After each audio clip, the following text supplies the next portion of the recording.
नमस्कार दोस्तों। स्वागत है आपका इनसाइड इंडिया न्यूज़ पे। तो दोस्तों, जैसा कि आप सब जानते हैं कि पूरी दुनिया इस वक्त कोरोना वायरस की महामारी से जूझने में लगी हुई है। कई देशों में लॉकडाउन चल रहे हैं, कंपनीज बंद हैं, सोशल डिस्टेंसिंग की वजह से पूरी वर्कफोर्स काम नहीं कर पा रही है और इन सारी वजहों से वर्ल्ड इकनॉमी बहुत तेज़ी से एक बड़े रिसेशन की तरफ बढ़ रही है, जिसका असर भारत पर भी पड़ रहा है। पर इन सब बुरी खबरों के बीच में से भारत की इकनॉमी के लिए एक बहुत अच्छी खबर निकल कर आ रही है। जी हाँ दोस्तों, लॉकडाउन के बीच में भी भारत किसी के रोके रुक नहीं रहा है। भारत का फॉरेक्स रिजर्व यानी कि जो विदेशी मुद्रा भंडार है, वो इस वक्त अपने सारे पुराने रिकॉर्ड तोड़ते हुए अपने अधिकतम स्तर पर पहुंच गया है। दोस्तों, आज जो डेटा आया है पिछले हफ्ते का, उसके हिसाब से भारत का विदेशी मुद्रा भंडार 493 अरब डॉलर पहुंच गया है। यानी कि सिर्फ पिछले हफ्ते ये 3.5 अरब डॉलर बढ़ा है। रुपए में बात करूं तो करीब 22 से लेकर 23,000 करोड़ रुपए तक बढ़ा है, जो कि अपने आप में एक रिकॉर्ड है। और ये कहा जा रहा है कि भारत इस महीने के अंत तक 500 अरब डॉलर के मार्क को भी छू सकता है। यानी कि $500 बिलियन पर भारत का विदेशी मुद्रा भंडार पहुंच जाएगा, जो कि भारत के इतिहास में पहले कभी नहीं हुआ है। और एक्सपर्ट्स का मानना है कि ये ग्रोथ अभी और बहुत तेज़ी से आगे बढ़ती रहेगी। इसके दो सबसे बड़े कारण हैं। पहली वजह है इंटरनेशनल मार्केट में तेल की घटी हुई कीमतें।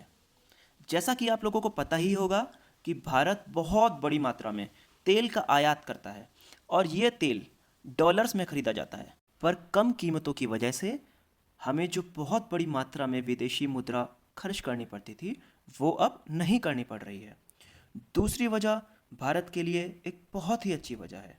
तो जैसा कि आप लोगों को पता होगा कि कुछ टाइम पहले भारत ने हाइड्रोक्सी क्लोरोक्विन दवा, जो कि कोरोना के इलाज में काम आती है, वो अमेरिका को दी थी। उस वक्त भारत ने इसके बदले बहुत सारे लाइसेंसेस अमेरिका से ले लिए थे।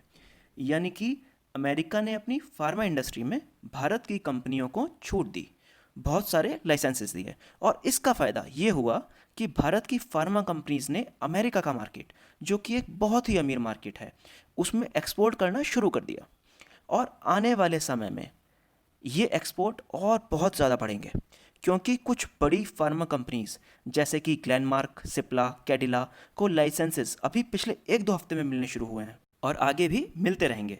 यानी कि भारत और ज़्यादा एक्सपोर्ट कर पाएगा यूएस की मार्केट में। और दोस्तों, यूएस की मार्केट ऐसी है जहाँ पर लोग बहुत ज़्यादा पैसा खर्च करते हैं, तो इससे भारत अपने विदेशी मुद्रा भंडार को बहुत ज़्यादा बढ़ा सकता है। तो आने वाले समय में ये भी हो सकता है कि आप देखें कि भारत का विदेशी मुद्रा भंडार 20 से 25 अरब डॉलर तक हर महीने बढ़े। और एक्सपर्ट्स का मानना है कि आने वाले 2 से 3 सालों में भारत का विदेशी मुद्रा भंडार $1 ट्रिलियन के मार्क को आसानी से छू सकता है। तो ये भारत के लिए एक बहुत अच्छी खबर है, क्योंकि ये विदेशी मुद्रा उस समय देश के काम आती है जब हम लोगों को दूसरे देशों से कुछ आयात करना पड़ता है, जो कि हमारा देश अभी नहीं बना सकता। और इसके अलावा जब इकनॉमी स्लो डाउन में होती है, तो अगर देश के पास खूब सारा विदेशी मुद्रा भंडार हो, तो इसे खर्च करके अपनी इकनॉमी को बहुत तेज़ स्पीड दी जा सकती है। यानी कि ये एक बूस्टर की तरह काम आ सकता है। तो इस पर आप लोगों का क्या ख्याल है, कमेंट करके ज़रूर बताइएगा। साथ ही चैनल को सब्सक्राइब करना मत भूलिएगा, ऐसी ही बहुत सारी डिफेंस, फॉरेन पॉलिसी और फाइनेंस रिलेटेड वीडियोस के लिए। वीडियो देखने के लिए आपका बहुत बहुत आभार। आपका दिन शुभ हो। जय हिंद, जय भारत।